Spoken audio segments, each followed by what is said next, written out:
Well, good morning, everybody. Today is Tuesday, July 7th. Second day of the week for us today. It's day 4 of ESY. And we are going to be skipping a few presidents because they're not very. The ones I picked for all of us to read are like the more important ones, the ones that made a difference. Also, ones that you're probably familiar with, some of you. Ones that we covered in our history class this year. So I wanted to go over them again and be getting some more detail about them. So today we're doing President number 32, Franklin D. Roosevelt, and then President number 33, Harry S. Truman. So we went from, I believe, 16, which was Abraham Lincoln, and went all the way up to 32. So we skipped a whole bunch, but I really want to get up to these ones and then more of our current ones today. So here we go. So Franklin D. Roosevelt was president from 1933 to 1945. Now that's a lot of years. He actually, now we have a law stating that we can only have a president for 2 terms, but he did serve 3. Well, he was actually going to be 3. He was on his 3rd term, but then he ended up passing away, and he died in office. But we're going to learn that a little bit down in this part here. So his vice presidents were John N. Garner from 1933 to 1941, Henry A. Wallace from 1941 to 1945, and Harry S. Truman, which ends up being our president next, in 1945. So he was born January 30th, 1882 in Hyde Park, New York. He was a public official, and guess what? A lawyer. Not a shocker there. He was married to Anna Eleanor Roosevelt, and he died April 12th, 1945 in Warm Springs, Georgia. In his early years, at 14 years old, Roosevelt went to Groton School in Massachusetts and then to Harvard University, Ivy League college in our so a very prestigious college. He went to law school at Columbia University, that's in New York, and passed the bar and worked at a law firm on Wall Street. At the age of 39, he was stricken with polio, which permanently deprived him, you're going to need to know that word, of the use of his legs.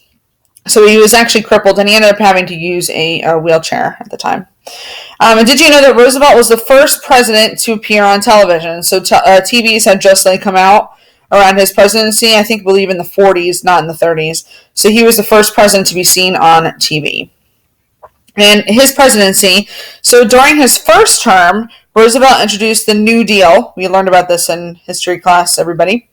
A program to bring relief to the poor and to help the economy recover from the Great Depression. So he was our president during the Great Depression. He tried to help the poor and help the economy grow because everybody was, pretty much on poverty level. There was no jobs. There was just not a lot of money in our country.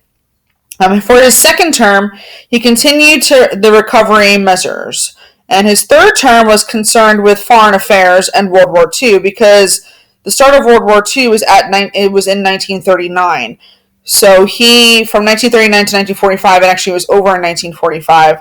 But he wanted to, try and help the war and help the foreign affairs between the U.S. and the other countries. But shortly after his 4th election, he died in office. So he served almost 4 presidents, 4 terms, but he died while in office at the start of his 4th term. So then, since Harry Truman was his vice president and he died Harry Truman was able to take over for Franklin D. Roosevelt, and he was our next president, president number 33. He was president from 1945 to 1953. He was a Democrat as well. And his vice president was Alben W. Barkley, and he was born May 8th, 1884 in Lima, Missouri. His occupation was a farmer and a public official, so not quite what we've seen. We did see a few of the other presidents be farmers, and then obviously Roosevelt was also a public official. But he was not a lawyer like a lot of them were. He was married to Elizabeth Bess. Bess was her nickname, Virginia Wallace. He died December 26th, 1972 in Kansas City, Missouri. And his early years. So Truman went to school in Independence, Missouri, but could not afford college. So he worked at several jobs on his father's farm. He got his education the hard way in the Army. So he was a military man after he worked on his father's farm and stuff, he went into the military, and that's how he got his education. And did you know the letter S in Truman's name does not stand for anything? His parents could not decide which grandfather to name him after, so they just put an initial S in the middle, which stands for no name at all. Kind of interesting.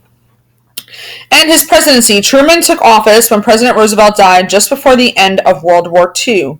And it was Truman who made the decision to use the atomic bomb against Japan. Seeing the need to stop the spread of communism, that's the type of government that they have in Japan, also China now as well, he established the Truman Doctrine to support nations that were threatened by armed minorities and outside pressure. So he established this this code of conduct to support the nations, or like code, or not necessarily a code, but like a document that would help support nations that felt threatened by other minority groups.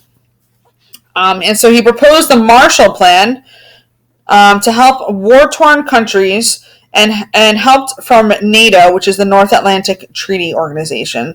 So he proposed this plan to help people who were stricken with war, who had just come out of war, and as countries come out of war, they're not, everything is destroyed, so they have to try to pick themselves up. So he used this plan to try and help those countries and get back on their feet.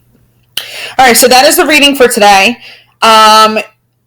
You did the Ed puzzle yesterday, but today you're going to do another Google form. I'm going to try and do those every other day, and then switch up the other days with either videos or things like that. So you're going to see another Google form. It's going to be about both these presidents. You're going to have multiple choice questions as well as short answers. And that's about it. If you have any questions or comments or concerns about anything, you can always message me on Remind on Google Classroom.